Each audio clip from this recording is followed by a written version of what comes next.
de l'homme. La question précisément des massacres en Tchétchénie sera-t-elle ouvertement abordée lors, par exemple, de la conférence de presse qui se déroule en ce moment même? Les questions qui fâchent semblent avoir été mises de côté, avec notamment l'élimination du leader indépendantiste Maskadov qui a eu lieu dans des circonstances qui n'ont pas été élucidées. Par ailleurs, le régime de Vladimir Poutine a réduit les libertés en Russie, des signes tangibles du recul de la démocratie. Stéphane Bretner. Parce qu'il représente le garant de la stabilité de la Russie, Vladimir Poutine a toujours reçu de Jacques Chirac un soutien particulier. Mais depuis sa réélection l'année dernière, la France, comme le reste de l'Europe, s'interroge sur sa politique. En faisant abattre Aslan Mashradov le 8 mars dernier, Vladimir Poutine a envoyé un message à la communauté internationale. Il n'y a pas de négociation possible sur la Tchétchénie. En tuant l'élu du peuple qui voulait négocier avec Moscou, le président russe a donc fait le choix de la guerre totale. Une guerre sans aucun observateur étranger, un avenir qui fait peur.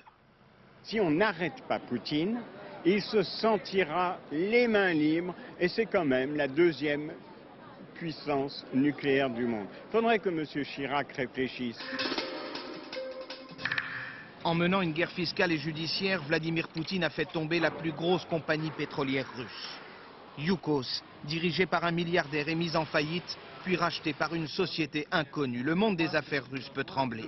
Et des mises au pas, il y en aura d'autres. Les médias doivent faire allégeance au risque de se voir interdire. Le président supprime le scrutin régional pour renforcer son pouvoir.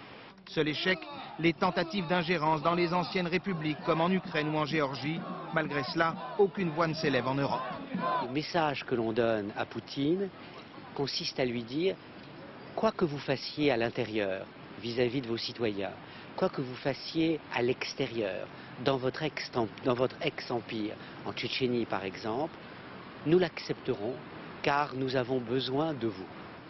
Sur l'Irak ou l'Iran, la Russie reste en effet pour la France un partenaire incontournable.